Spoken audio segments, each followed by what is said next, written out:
All right, all right. Good afternoon. We still have people outside, it looks like. Yep.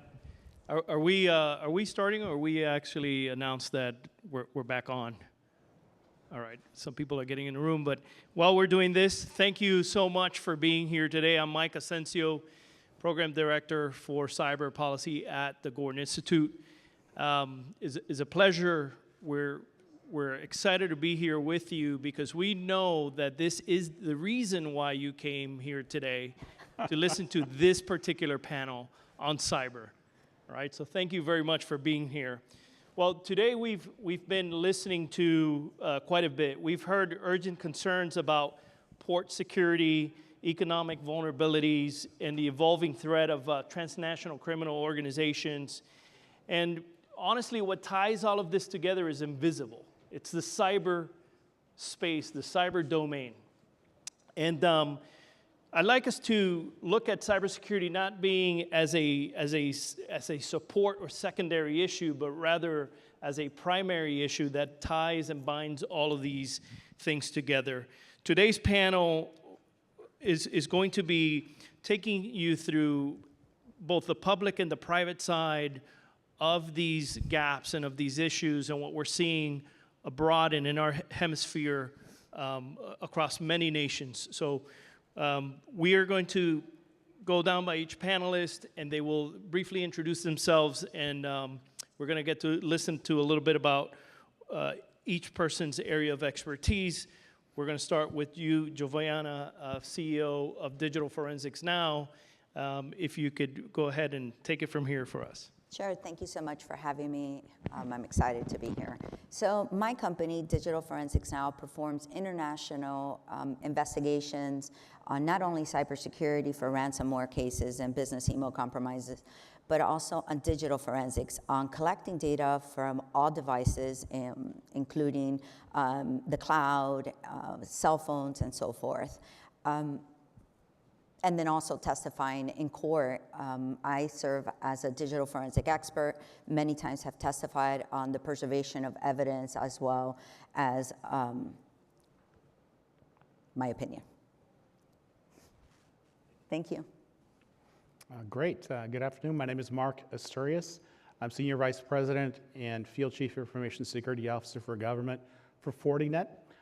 Some of you may know us, some of you may not. We are the largest cybersecurity company globally in terms of sales. Certainly have the largest footprint in Latin America. It's great to be here. Thank you for joining us. I really think it's an important venue that we're at, but also an important discussion, because we are no longer in an age where we just think about physical security. The digital security requires cyber. And I think we'll be able to get into some of these very important themes. I'm also an adjunct professor at the National Defense University William J. Perry Center as well. And so we can address some of those government to government and business to business and really cross public and private sectors together. Thank you so much. And also, I'd be remiss if I don't mention again what incredible support Fortinet has been as a partner for us in helping us champion events like these and in so many areas that you all work with us, even on the academic side, supporting our students. So thank you once again for that. Dr. Johnson. Thanks, Mike. Hi, everyone. I'm Donavon Johnson. I am an assistant professor here at Florida International University. I also lead cyber and AI policy research at the Jack D. Gordon Institute for Public Policy. I see my boss standing in the back, Brian Fonseca, always giving me a hard time. Some of the things we talk about and that we obsess about is what's the role of cybersecurity in today's world, and how is it that we focus on upskilling and reskilling and expanding the cybersecurity workforce in the ways that are meaningful. We ask the tough policy questions that are sometimes so difficult to answer, but we're always committed to unpacking and unlocking the real truth behind some of those complex questions. Like Marc, we ask those policy questions and try to answer them. So I'm happy to be here to be a part of this conversation and to share in this dialogue. And hopefully I can add some insights to the discussion. Thank you. And now, Dr. Solar, please. Thanks, Mike. My name is Carlos Solar. I'm the Senior Research Fellow for Latin American Security at the Royal United Services Institute, or RUSI, a think tank on defense and security in London. My work has been primarily working with Latin American armed forces and security forces in how to adapt to new processes on security. Of course, that cyber digitalization and the new inroads of AI are concerning the security forces in Latin America. Most of them, I'm honestly saying, are not prepared for this. They have IT on one side, cyber intelligence for cyber warfare on the other side. So you have two fields that are practically not speaking on a daily basis, given of course, the nature of cyber intelligence. It presents problems because these forces, they really want to digitalize. They're not sure to digitalize for what. The same question with AI. They want to bring AI. They want to spend resources on AI, but that there's no clear pathway for what? For better logistics, for better enemy finding, for better use of the finite resources that the armed forces have. So we're trying to work with them in order to provide them answers. I'm very happy to be in this panel so that we can compare and contrast. Thank you so much. And if I could bring it back to you, Jovianna, and you can talk a little bit about the kind of work that you do overseas and abroad. And you were involved very recent, this was major news outlets on some of the things that these criminal organizations are not using, the way they're incorporating digital resources and the way that they have advantage to, they have the same advantages that many of us may have using these tools. And you were in the center of a major violent situation that took place in Ecuador. And if you can walk us through some of these experiences and what you're seeing out there, not just in Ecuador, but in the region as well. Okay. So absolutely. So my company does high sensitive matters and international work, just not only in Ecuador, but also Colombia and Brazil and Mexico. So this case, and I'm able to speak about this case because it's public record. So it involved politicians, in addition to that, cyber criminals in the sense narcs, in addition to that. So there were two communications that were going back with the Attorney General and a previous politician. And this previous politician was using a third-party app, which is called Confide. So we have been seeing a high rise, not just on Pegasus, but in addition to that, in this party Confide application, there's a lot of communications with this Attorney General. So Confide, what it does is that the moment you type into this application and you view it, it disappears.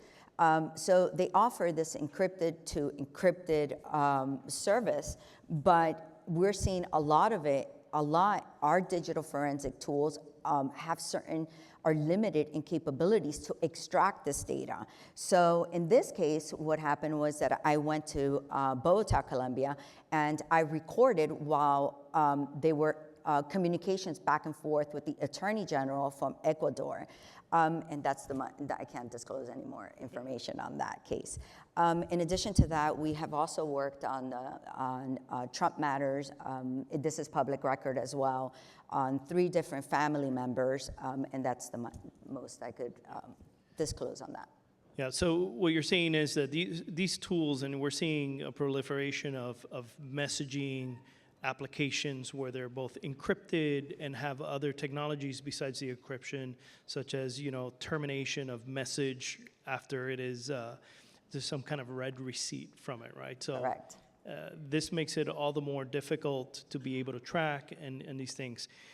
How is, and I understand in your line of business, you also are using AI as well, looking at mis and disinformation, whether, looking at how it is that how are they using it on the other end against our nation states, right? What have you seen out there in the field that you're saying, this is this is getting a little bit more challenging, or this is becoming something that we can easily address if we provide certain tools and resources on our end that we weren't seeing before?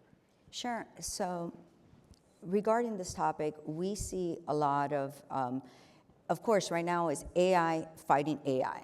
So speed is definitely responding to an incident is definitely an issue, because threat actors are using these AI tools to infiltrate our applications, and the speed to be able to collect the data and analyze it. We are faced with organizations and governments having those issues. So it's huge to be able to implement AI from the onset. So that's what we're seeing.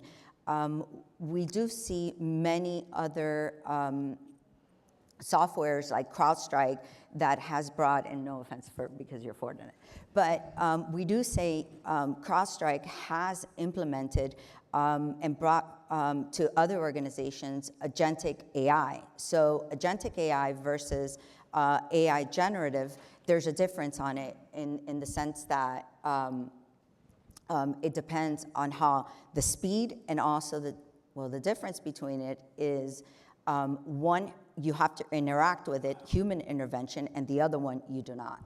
So on the agentic side, you are already seeing some of this being integrated into transnational criminal organizations and some of their activities. Yes. Where they're creating or utilizing this, and this agentic version of, the agentic AI is basically just doing decision making on its own. Correct. And in addition to that, there is a challenge of how they're sharing how these threat actors are infiltrating. So there's a challenge between government and also these organizations, because agentic AI is based on data collected on actual threat actors have committed on these criminal groups. How would you say in like a politically sensitive cases, how do you ensure that data integrity?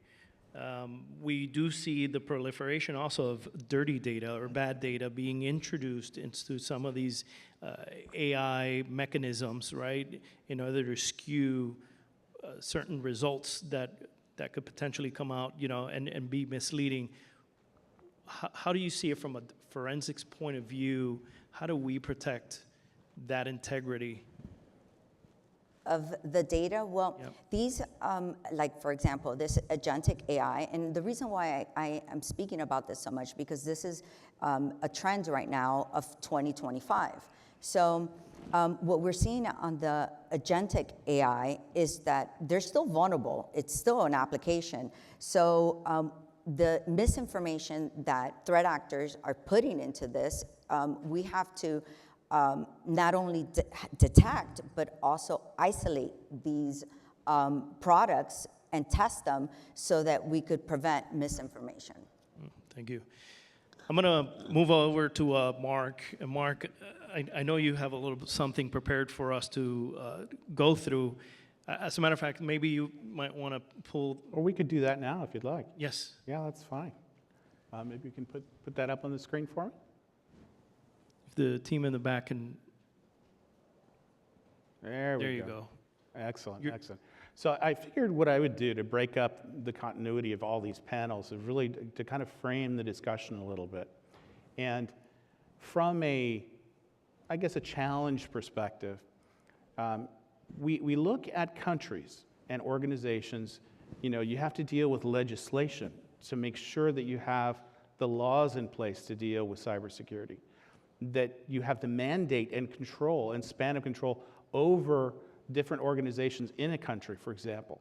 You've got to look at the changing state, because politics, right? When you have one president and then another president comes in, you got to have that continuity occurring, and you develop doctrines and select frames of reference that you're going to do and obtain budget and train personnel and get equipment. And all this happens before you've really conducted any cyber operations. So I would just say that complexity, whether in process or in systems, is the enemy of cybersecurity, something to keep in mind. And as we look at data, Fortinet, as I said, is the largest cybersecurity company globally in terms of sales, but it also means that we have the largest sensor network. And so we process about 20 billion attempted cyber attacks a day. With AI, our systems are end-to-end agentic in many ways. And we've noticed a trend, 42% increase in stolen credentials being sold on the dark web. A great number of info stealer malware logs have increased 500%. And this number of 97 billion is exploitation attempts without distributed denial of service or DOS attacks. All of those have been removed because the number would be in the trillions. So it's a very, very big problem, and it's getting faster and more complex as we go. So as you think about this problem, you've got now that speed and the scale moving very quickly. You've got 24/7 automated probing at about 36,000 basically reconnaissance attempts happening per second on the web. And they keep large databases of live targets. They take actions in minutes. And the moment that you report a vulnerability, you've got about an hour before the attacks begin on that particular vulnerability. So it's very dynamic. And if you think about it in terms of AI is good and it can be used for bad. We know that the attackers are using AI for bad. And as you look at this slide, and I'm not going to go through the whole thing, there are prepackaged AI cybercrime tools. Think of it as ransomware as a service. Sometimes it's free for a cut of what they get in terms of revenue. This is a huge business. And outside of the monetary, there are obviously nation-state actors doing the same. Cloud remains a huge target, and then once they're in, they kind of live off the land. They try to behave like an employee would, and then very carefully move laterally within an organization. Outside of that, you need to know who the enemy is. And we've talked a lot about that today in the different panels, but don't compartmentalize these basic definitions into, okay, this is the group, this is the group, this is the group.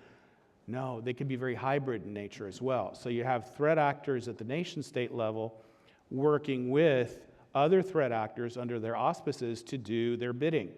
Sometimes the motivation is monetary, sometimes it is really to control or leave a door open for the rainy day when they want to use it, or it could have other purposes as well.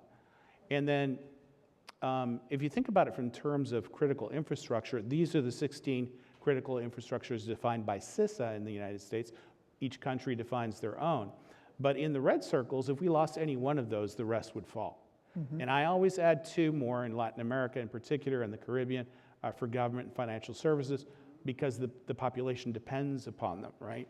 And so in framing the discussion, either we collaborate to ensure resilience and we enable countries and organizations to respond because you are going to be attacked, or you suffer the consequence, right? So that's kind of where we're at this point. Yeah. And you bring up a great point. There's a recent example here locally, one of our government agencies, law enforcement agencies, and experienced an attack.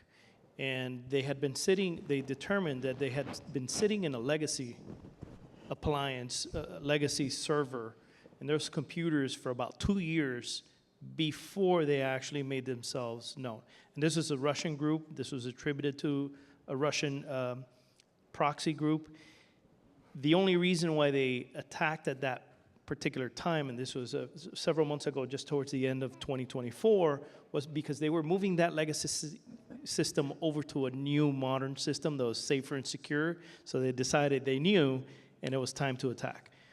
With that said, as these ransomware tactics become more complex in nature, and you're seeing double and triple extortion, right? Mm-hmm. Pay me to get your data back, pay me to not release your data somewhere else, and pay me to, continue to buy the data too. Exactly. So how should governments, how should we be looking at this in, from a crisis response? Because, I mean, at the end of the day, what we really do have control over is how we respond and how we recover from an incident, right? Avoiding it altogether, we try very hard, but we have to get lucky billions of times a year. They only have to get lucky once, right? So Indeed. how do you help us navigate that? Indeed, and I would say there are only two types of organizations: those that already know that they've been attacked and are doing something about it, and those that don't and were, right? So those are the two. I would say you've got to treat a cyber attack of any form as an opportunity to do an exercise in continuity, right? You've got to be able to be resilient. And if you're in the Caribbean and you're dealing with hurricanes, you know you prepare, the hurricane comes, you recover afterwards, right? But it was that exercise that you did beforehand that prepared you for the event. And whether it's, working on internal communications, working with the legal, PR, comms teams, yes, this is cyber. They need to be involved. Are you doing tabletop exercises in any way? How are you collaborating across sectors in your country? Are you sharing information? And I would say there are a lot of frames of reference that are out there, whether it be NIST or many, many others that you could use. But at the end of the day, unless you conduct joint exercises to actually go through the scenario, you'll never know whether or not you have the capability to be resilient or not. And so that's really where the rubber meets the road, collaboration. So what would be the opportunity, what is the opportunity cost of us not incorporating a cyber element into every single type of exercise? Because, we see a lot of exercises being run. They're not always cyber. They're always exercise X. Oh, maybe we'll include cyber, right? Maybe we'll include a cyber component to this. I personally see that as we have a huge opportunity cost there, that we're not integrating cyber into every kind of exercise because of the way that we communicate, the way that we, whether we're trying to analyze a particular situation or crisis, we're still bound to use cyber, but we're not seeing that. We see emergency response teams, a major casualty event, how do you react to that? And then you don't see any of the cyber or IT folks involved in, well, this is what would happen if they also, while that's happening, if we decide to act in that response. Are you seeing that from your clients at all, your customers? I am, and it goes back many, many years. If you think about it from just the IT perspective, IT teams are supporting the business objective of a private company. IT teams are supporting the government objective of a particular administration. How they're building up the infrastructure is one thing. How they're training their personnel, whether cyber and IT are separated, are they working together? Is the cyber discussion happening at the top? It's got to be from top down, bottom up. From the person that opens the door and types into a computer that the person has gained access to the person who is responsible for everything. They all have to be involved in cyber every single day. That's I guess the having that wherewithal about cyber in some form is really quite key. Okay, thank you so much. If I may, I'm going to come over to you, Dr. Johnson. Maybe they can change the slide for us. Yes. Do you have access with your clicker? All right, there we go. So, Dr. Johnson, as this conversation is going, we're seeing some of these sides here. There's, there's such a proliferation, and we're seeing many good things happening from the human capacity building side of resiliency, right? And not depending so much on the technology of these cyber issues. I'm going to hand it over to you so you can walk us through a day in the life of the kind of work that you do and research-wise. So please. Oh, no, certainly. Thank you, Mike. So you're absolutely right. One of the things as a professor teaching public policy and emerging technologies, focusing on cybersecurity and artificial intelligence, one of the things I start my lectures by saying is that cybersecurity is more a human issue than it is a technology issue. And anyone who, I say that with a very broad chest, because at the end of the day, the person that decides to click the phishing link is really where the vulnerability is. You could have the best system ever if you don't have human beings behind and in front of those systems that are responsibly creating and designing and using those systems, then you'll have a cyber incident, no matter how great your system is, right? When the person who designs the phishing expedition does so, they do it from a human perspective. They have to understand the psyche of the human being, to understand what would make Marc click this link, right? What would make Mike click this link? It has to be that human element that speaks to people. And so the human element is very, very crucial and very important to cybersecurity and cyber resilience. And Mike asked the question, a day in the life, in my life. One of the things that we preach every day is ensuring that we have a cyber resilient workforce to be able to respond to the challenges as they arise. And the challenges are new. Every day there is something new to respond to. Every day there is something new to learn as we become more resilient. Because the human factor is the first line of defense. And so we have to strengthen that vanguard of cybersecurity, and understanding full well that cybersecurity first begins with the human, and bolstering that human element and that human component becomes very crucial and very critical. And I want to pick up on a point that Mike made earlier, speaking about collaboration and cooperation, is that collaboration has to happen between and among different persons who lead different portfolios, either be it at the organizational level laterally, or between organizations, or between countries. That cooperation is very, very crucial and important.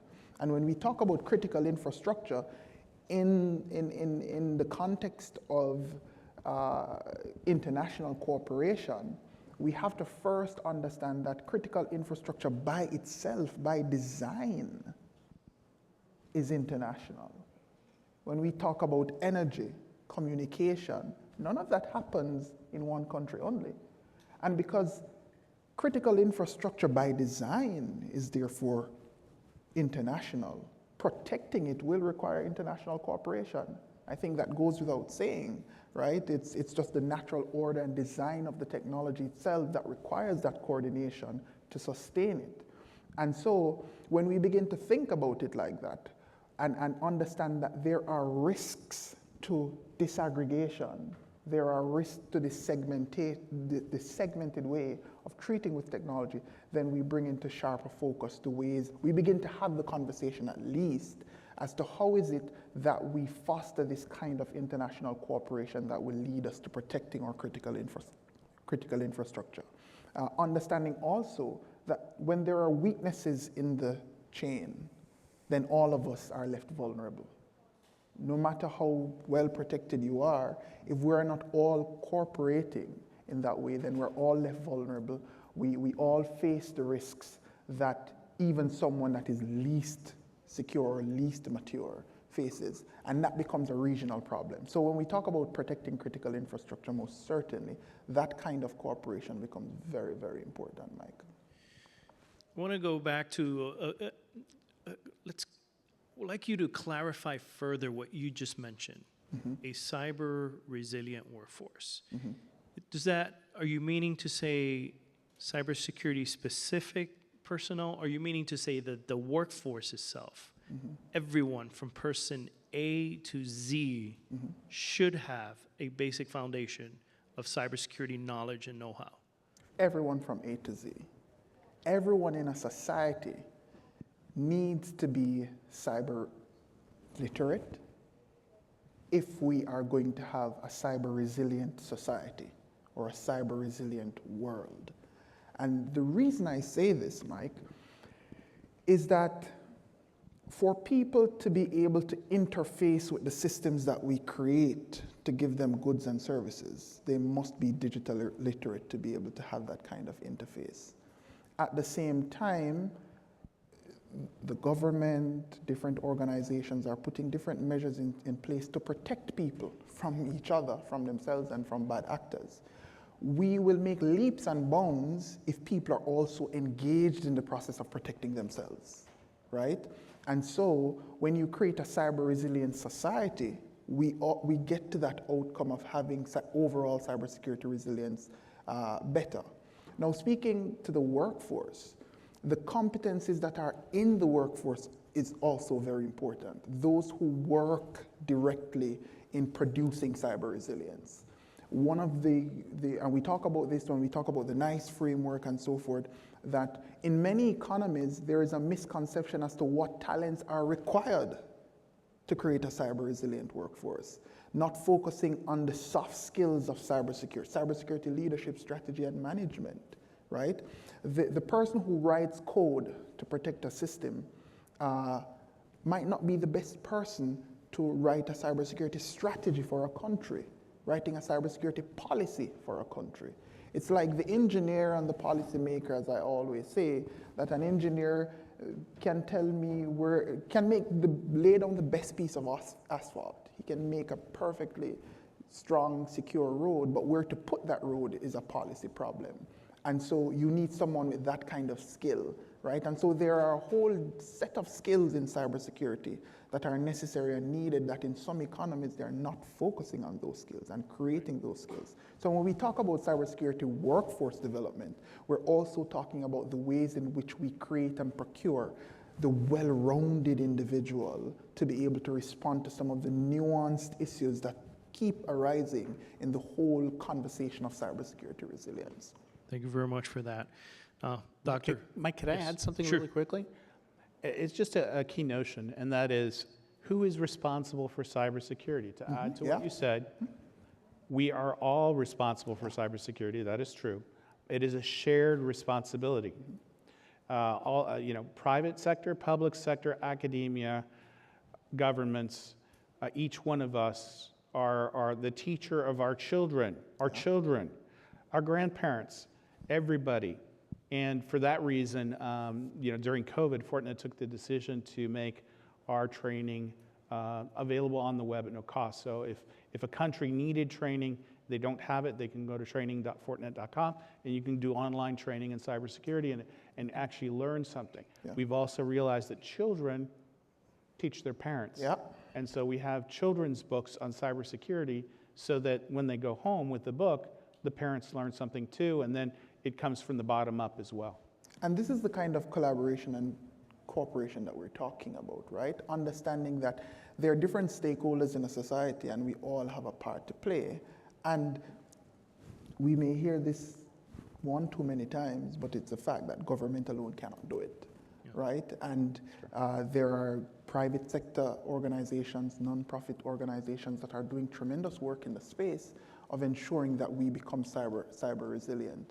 And it's the only way to do it, through collaboration, intentional collaboration and partnerships. If I may add, so there has to be some cultural mindset, because what I'm seeing is that many people think that they're just going to get attacked because they have a cell phone, they're using a laptop or a computer, right? But they're not thinking, oh man, my electricity could be shut down. Oh. So what I'm seeing, there has to be a cultural mindset shift, right? So that requires a lot of people to have access to resources, just like you were saying, in addition to that, being educated. But many either organizations or government don't have the funds to be able to offer that to people. Exactly. And that, again, that's where the collaboration and partnership come in to plug the different gaps to the issue. Because we call it a wicked problem in public policy, that it's sometimes very challenging to solve and overcome because of some of those complexities. Thank you so much. Dr. Solar, you get to tie us in across multiple oceans and how it all relates and comes together, culminate in looking at the Western Hemisphere as a place of security and resiliency. So if you could take it away and walk us through. Yeah, if I can be provocative and contrarian to some thoughts on this panel and the panel before, I think there's certain romanticism about cybersecurity, which I think Donavon quite clearly mentioned. And one of them is to say who's responsible for cybersecurity, all right? So just because we have a watch, an iPhone, a laptop, and so on, we're basically paying for services. And I bet that if we do a survey here on who feels responsible for the cybersecurity of this event, it's probably FIU, it's not me. It's Mike, right? It's Mike. No, it's not Mike. It's probably someone in FIU running the cyber of this event, right? And in the public service, you realize and you smell it initially in the room that whoever is paying for this should be responsible, right? So I think the narrative across the panel is, okay, let's all be part of that responsibility. Let's have a co-shared responsibility about cyber. But I think if we then become, we do a microscopic analysis on how the Latin American security forces are working. They're working with limited resources and with limited human resources, all right? So again, the point that's been made across this panel. So I think we need to be very specific on who the cybersecurity situation is that we want to really analyze. I think the Ecuador case, I think even the Guacamaya incident revealed very, very different outcomes on cyber. So for instance, you have Mexico, in which many of the files, many gigabytes of information from SEDENA, the Ministry of Defense, were revealed. The person in charge did not fall. AMLO was quite keen to give support to the armed forces despite the poor cyber hygiene practices of the Mexicans. If you go into Chile, in Chile what happened was quite a different outcome. In Chile, the general in charge of the organization that was hacked by Guacamaya, he was dismissed from service, basically because he didn't report on time to the minister that the organization was being hacked. Okay, so we're living in a new scenario in which cybersecurity clearly has responsible people behind it. It's not all of us. It's clearly the guy that is signing the checks on and paying for cybersecurity. And another thing that's happening in the region, and I think it will be interesting to discuss with the rest of the panel, is on how cyber laws have been implemented, have they been written in order to punish those that don't have the standards up high enough to protect on any type of cyber incident. For instance, the new Chilean law, and I know that this has been replicated across the hemisphere, is that if you're a business and you suffer an incident, and we know, the government knows that you weren't up to the standards, you're going to be punished in money. So many national cybersecurity agencies, what they're doing now is that become the new prosecutors of cybercrime, basically because they're looking up if these organizations are up to the standards or not. So just to close up this first kind of like round of insights, I think we really need to be specific about when we talk about cybersecurity and about whom. I think the armed forces are getting better at training. I think the role that the U.S. has in terms of U.S. Southcom providing cyber, and then the State Department and the Pentagon, of course, is critical. But it's not regional. It's a bilateral relationship that the U.S. government has with certain countries. So that creates disparities. Certain countries will have more cyber maturity than others. I think the numbers that Marc was presenting, it really compares with the cybersecurity scores that OAS is running. They've run it twice already in the region, so you can see which countries have gone up in their standards. But they're measuring different stuff. They're measuring cybersecurity laws, which is, okay, we have a good Congress, we can pass law. Do we have the institutions to implement the law? Well, then you start seeing that some countries have it, some other countries don't have it. So I think it's a good exercise to always look at the region and see the disparities, and then attack the problem where we probably have the lowest barriers, because cybercrime will definitely attack the lowest barriers in order to enter the whole of the hemisphere. You bring a great point on the disparities, because if you look at what you just mentioned about Chile and holding corporations accountable. We've been trying to do that here in the U.S. from a policy perspective to hold, particularly if you know that your company has a known vulnerability for an extended period of time and you've done nothing about it. Right. We're not going to mention those companies, but we know how this, how this works, and we've yet been able to address that specifically, right? You see, even just in how you defined the severity of these cyber attacks, or what constitutes a crime actually. And that's the thing about cyber, because sometimes it is the invisible attack that affected everyone. It's not tangible, it's not kinetic, until it is, right? Until it's a power disruption for more than what a region or a country could handle. What would be a great suggestion for us to look at? And I'm thinking about how El Salvador last year did put some preliminary laws around cyber into effect and into work. Again, it's a great beginning, I thought, because they've been working at this for quite a long time. We're seeing some other countries.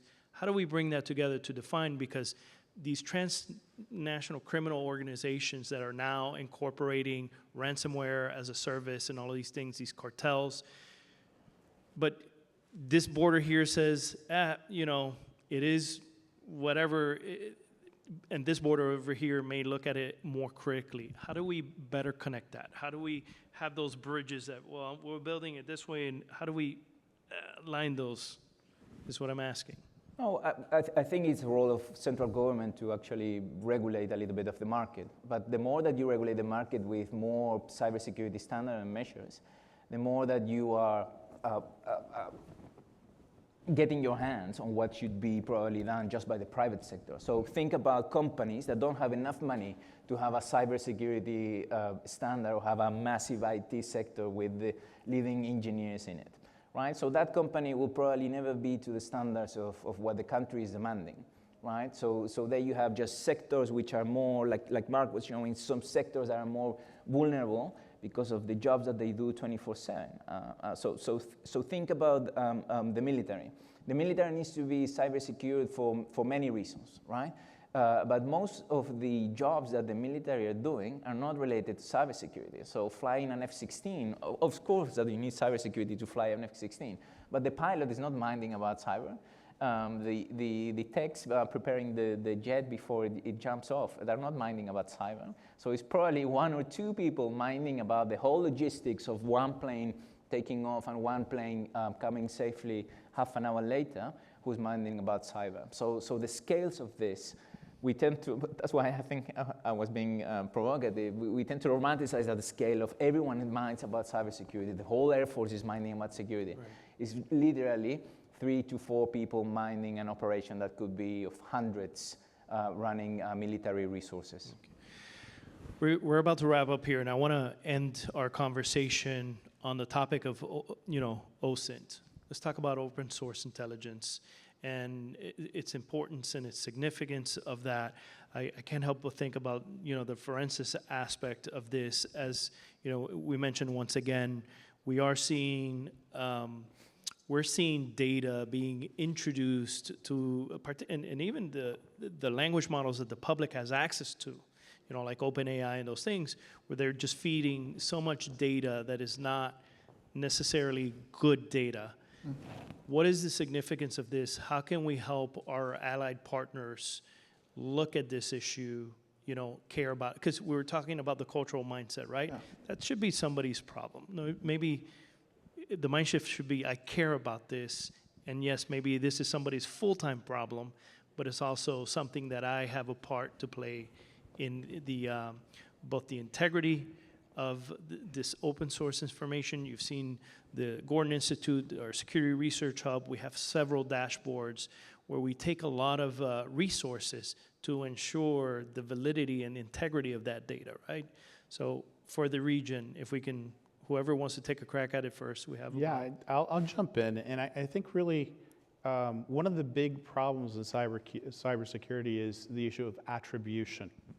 Also, the laws that apply, right? We need to know who actually did the attack, and attribute that attack correctly. And the only way to do that really is through behavior-based analysis, whether it's TTPs that we look at or some of those human behaviors. Remember, we've got AI involved, so there's some mimicry that can happen there, but we really have to look at it from that perspective. But once we know who the actor is, and hopefully we're working with partners, may it be Interpol or NATO or private-public partnerships or the combination of all those things, we've got to be able to use intelligence. And you mentioned OSINT, but that's open source intelligence, whether it's state intelligence and or the combination of that with OSINT. OSINT tools can be very, very powerful. You can use OSINT prior to an attack to show who are the likelies within your country or within the region. You can use OSINT after an attack to determine more information about who the attackers were. It's not as easy as saying, okay, I received attacks from this IP address, and so it's a particular country that's attacking me. Remember that these are distributed attacks, so it may come from several countries at the same time. But as a group, if you've seen, the behavior is this, you look at the code is very much like this particular threat actor. You have information now enough to start doing some research, but do it collaboratively, and OSINT plays a huge role. So I've seen some of the challenges, with information that is classified versus unclassified, and I think you discussed earlier speed in being able to work with the information that you have. When we classify information, we lose some of that speed and agility. Mm-hmm. So if we could look at, if you could speak to that as far as, what is it, if we were to do a best practice for OSINT from, forensics perspective, what does that look like? Well, what I'm seeing across the countries and all that is implementation, right? You need people, of course you need people and softwares and so forth, but you need to continue monitoring it. You have to be able to detect, so speed plays a big factor. And that, having speed has its pros and its cons, in a sense that you have threat actors that are using that speed and sophistication to be able to attack, right? But what I'm seeing is that, and based on my experience, is that, of course, there's different categories of, but I'm gonna focus just on nation-state criminals, as well as just your cybercrime criminals. And there's been, it's hard to distinguish between both parties, because we're seeing nation state that they disrupt is operations, right? And then we're seeing that cyber criminals, their incentive was something monetarily wise. But now these two groups are getting together and they're being funded. So for example, when we say cybercrime, right, we're thinking of a teenager in a basement and just trying to attack, right? And then we have the nation state that now is funding these cybercrimes. So that's what I'm seeing in threat intelligence, that disinformation, even in reputable products and softwares and applications, we're seeing that disinformation. Mike, one of the things I'd like to jump in extending a point Marc made earlier, very great point, is in addition to attribution, OSINT also improves the quality of our response, right? Through open source intelligence and also with state intelligence, we are better able to shape our response, especially in the midst of a cyber incident, when some of our resources are not at our disposal because of the actual incident, and we need to be more strategic in how we deploy the limited resources we have. Open source intelligence has proven to be a very powerful tool in those moments in helping us to understand who the attacker is and help us to therefore be more strategic in how we respond in that particular moment. And we've seen it time and time again that you have limited resources, limited time to act. Just having intelligence on who the attacker is can help you understand that, okay, perhaps We don't need to be protecting our money because that's not what they're after. They're after this, and this is what we need to shore up our defense on in this moment of crisis. So open source intelligence, very powerful tool in helping us to attribute, but also helping us to have a more effective response, especially in times when responding becomes even. And we're gonna live the lead. We have a minute left, so Dr. Solar, you're gonna get the 30 last seconds word. because Marc wants to say something as well. Okay. Oh, I was just going to say, if you take it up to the policy perspective, how many countries have not signed the Budapest Accords? Will give you an indication of, a country that really needs to rethink its strategy, because those that have signed it are sharing intelligence. Some of it's OSINT, publicly available data. Some of it's a little bit classified. Maybe they have a lot of trust in that partner. It's highly classified, but intelligence is intelligence, and the faster it is, the better the response. Yeah. And look, this is a team sport. You've got to collaborate. Yeah. Just because of the close nature of open source intelligence that the police or the military are using, we clearly don't know if they're using OSINT against cyber-dependent or cyber-enabled crime. What we know they're using OSINT is to prevent where the next social protest will be, right? So it's basically OSINT towards human-based and social behavior. So I think we need to be clear that OSINT is also not against machine crime. It's basically against predicting human conditions and humans acting on the streets. Excellent. Well, that concludes our panel. I want to thank all of you for hanging in there today. As a matter of fact, we have a treat for you since this is the last panel. If you'll join us after this, we're going to hand it over to Leland. If we could get a round of applause for our panelists. Thank you so much for being out here.